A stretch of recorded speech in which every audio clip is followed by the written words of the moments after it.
আমার বাবা যখন জেলখানে আমাকে গিয়ে হুইল চেয়ারে বসা দেখেছেন, আমার বাবা যখন আমাকে হুইল চেয়ারে বসা দেখেছেন, ওখানেই বাবা চেয়ারে বসে পড়েছেন। বলছে আমার 35 বছরের সন্তান, তাকে হুইল চেয়ারে বসে রাখা হয়েছে, আমি বৃদ্ধ বাবা দাঁড়িয়ে থাকি কি করে। এখানে বলে যখন চেয়ারে বসে গেছেন, আমি চেহারার দিকে তাকিয়ে দেখেছি আমার বাবা কতটা অসুস্থ হয়ে পড়েছেন। সেই অসুস্থতা থেকে বাবা মৃত্যুর করে ধাবিত হয়েছেন, আল্লাহ তাআলা তাকে নিয়ে গেছেন, আফসোস নেই। কিন্তু আমাকে যারা হুইল চেয়ারে বসিয়েছেন, আমার বাবা সেই দৃশ্য দেখার পর পুলিশের লোকেরা যখন সান্ত্বনা দিয়ে মাথায় হাত দিয়েছে, খালু যান একটু ধৈর্য ধরেন, আমার বাবা দ্ব্যর্থহীন কণ্ঠে চেয়ারে বসা থেকে আবার দাঁড়িয়েছেন। পুলিশের লোকেরা ভালো করে কান ফেলে শোনো, আমার 4 ছেলেকে আল্লাহর দ্বীনের জন্য, ইসলামের জন্য বহু আগে তাদেরকে আমি আল্লাহর দ্বীনের মুজাহিদ হিসাবে দিয়ে দিয়েছি। আল্লাহর সম্পদ আল্লাহ যেভাবে তাদের কাজে লাগায় আমি সিরাজউদ্দিন তাতে খুশি আছি। আমাদেরকে কোনোভাবে থামিয়ে দেওয়া যাবে না।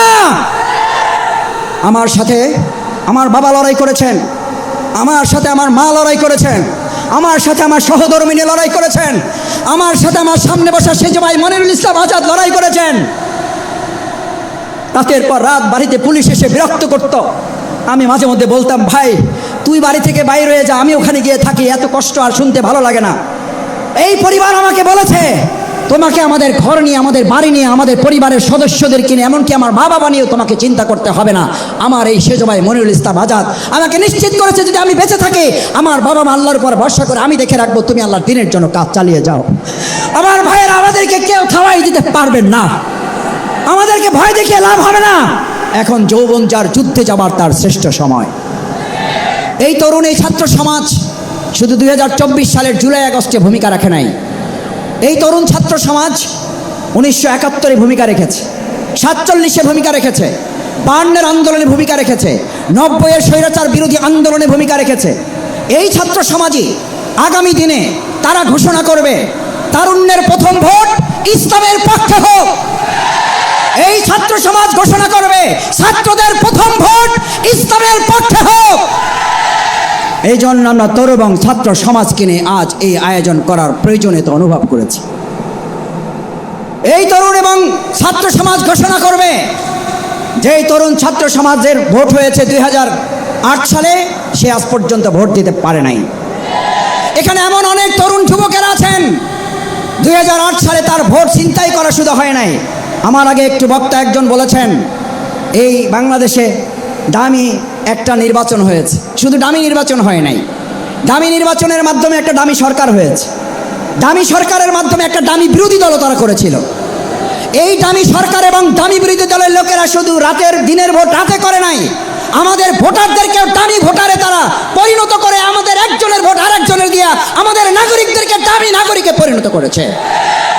আমি সেই তরুণ যুবকদের, ছাত্রদের কাছে জানতে চাই, তোমাদের রক্তের উপরে দিয়ে যেই বাংলাদেশে আজ এই সুন্দর উন্মুক্ত পরিবেশ, এই উন্মুক্ত পরিবেশে আমাদেরকে আবার কেউ দামি নাগরিক, আমাদেরকে আবার কেউ দামি ভোটারে পরিণত করুক, এটাকে আমরা কেউ দেখতে চাই? যদি দেখতে না চাই, তাহলে আজও এই প্রোগ্রামে আমি পুলিশ প্রশাসনের দৃষ্টি আকর্ষণ করেছি। সকালবেলা আমাদের শিক্ষার্থীদের সাথে যারা শত্রুতা করেছে, আমাদের অভিভাবক শিক্ষক মণ্ডলীকে রাস্তায় গাড়ি থামিয়ে নামিয়ে অপমান করেছে, আমরা ঘৃণাভরে প্রত্যাখ্যান করছি এই পরিস্থিতি।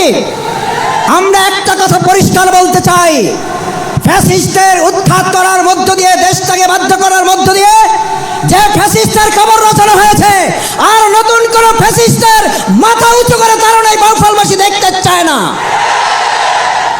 কনকদিয়ার ঘটনার সুষ্ঠু তদন্ত দাবি করছি।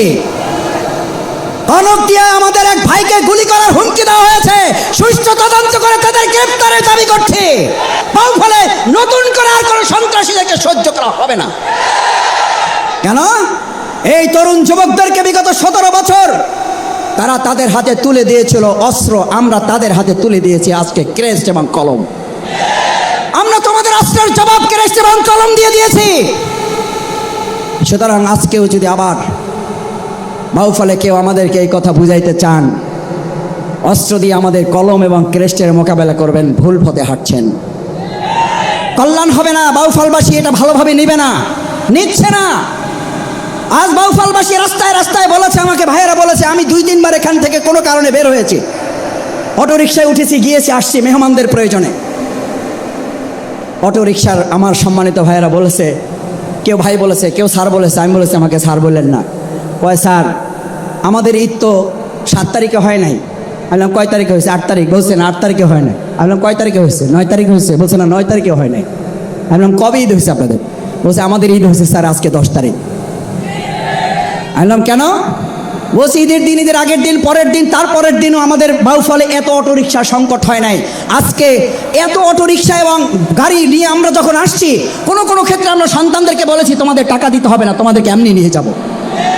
কোনো কোনো ক্ষেত্রে অভিভাবকদের বলেছি আপনাকে টাকা দিতে হবে না, আপনার সন্তানদেরকে আমরা বহন করে নিয়ে যাব, কারণ এরকম একটা সন্তান আমার থাকলে আমি নিয়ে যেতাম। সেই সন্তানদের নিয়ে ছাত্র শিবির ভাবে, সেই ছাত্র শিবিরকে অস্ত্র দিয়ে মোকাবেলা করতে যাওয়া বোকামি ছাড়া আর কিছু নয়। আপনারা তরুণ এবং যুবকদের দিয়ে কিশোর গ্যাং তৈরি করেছিলেন, আমরা তাদের হাতে কোরআন পৌঁছে দিয়ে আত্মকর্মসংস্থানের ব্যবস্থা করে দিয়েছি।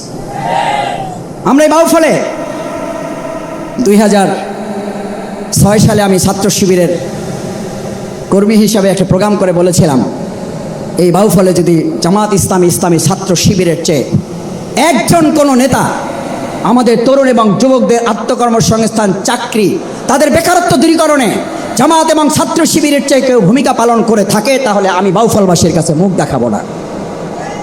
তারা এই যুবকদেরকে ব্যবহার করে নাই, শুধু কারো কাছ থেকে 5 লাখ টাকা, 10 লাখ টাকা, 15 লাখ টাকা, 20 লাখ টাকা নিয়েছে, তার চাকরি দিতে পারে নাই, সেই টাকাও ফেরত দেয় নাই। এই ঘটনা বাউফলে আছে না নাই? এই সাক্ষী আপনারা আছেন না নাই?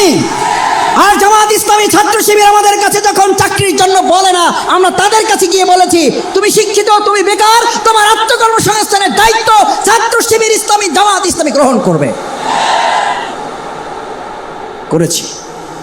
করেছি বলে অভিজ্ঞতা থেকে বলছি।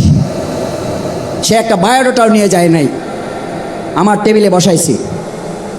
কম্পিউটার অপারেটরকে ডেকেছি, কম্পিউটার অপারেটর আসেন, এই ভাইকে নেন, ভাইকে বায়োডাটা পূরণ করান, পূরণ করে ফোন নাম্বারটা দিয়ে ভাইকে ছেড়ে দেন। ওই বায়োডাটা আমি এক অফিসে পাঠিয়েছি। এটা আজকের এই ভালো সময়ের কথা না, যখন আমরা পালিয়ে বেড়াই, শুধু না, যখন আমাদের পিছনে পিঁপড়ার মতো গোয়েন্দা লাগিয়ে রাখা হয়েছিল, যখন আমাদের কোরআন প্রশিক্ষণ ক্লাস থেকে আমাদেরকে গ্রেপ্তার না গুম করার পরিকল্পনা করেছিল, সেই সময় এই ভাইকে আমি কোনো এক অফিসে পাঠিয়েছি। ওই অফিস থেকে ফোন করেছি, আপনার বায়োডাটাটায় শফিকুল ইসলাম মাসুদ ভাইয়ের একটা সাইন আছে, আপনি ওনাকে চেনেন? বলছে না চিনি না। ভয়ে বলছে না ওনাকে চিনি না। বলছে আপনি কি ওনার এলাকার? বলছে না আমি ওনার এলাকারও না। বলছি যে তাহলে ওনার সাইন কোথায় পেলেন? কয় স্যার এটা বোধহয় কেউ ভুলে দিচ্ছে, আমাকে ফোন করছে অফিস থেকে। বলছে মাসুদ ভাই আপনার সাইন দেওয়া একটাই পাইলাম, ভাবলাম আপনি পাঠাইছেন, ছেলেটা নিশ্চয়ই ভালো হবে। নিয়ে নেওয়ার সিদ্ধান্ত নিলাম, সে স্বীকারই করতে চায় না। আমি ফোন করলাম, ভাই অফিস থেকে বোধহয় আপনাকে ফোন করছিল। বলে মাসুদ ভাই, আবার একবার স্যার কয়, একবার ভাই কয়, মানে ভয় পেয়ে গেছে। তা বললাম ফোন করছিল কোন অফিস থেকে? বলছে যে স্যার ফোন করছিল। আমি বললাম কী বলছেন? বলছি যে স্যার আপনারে আমি চিনি না, কারণ আমি মনে করছি আপনারে যদি চিনি তাহলে আমারে পুলিশ ধরে নিয়ে যাবে। যদি আপনারে চিনি এই কথা বলি তাহলে আমার পরিবারের নামে মামলা দিবে। এই ঘটনা বাউফলে ঘটছে না ঘটে নাই? এই পরিণতি বাউফলে হয়েছে না হয় নাই? আমি বললাম আপনার কোনো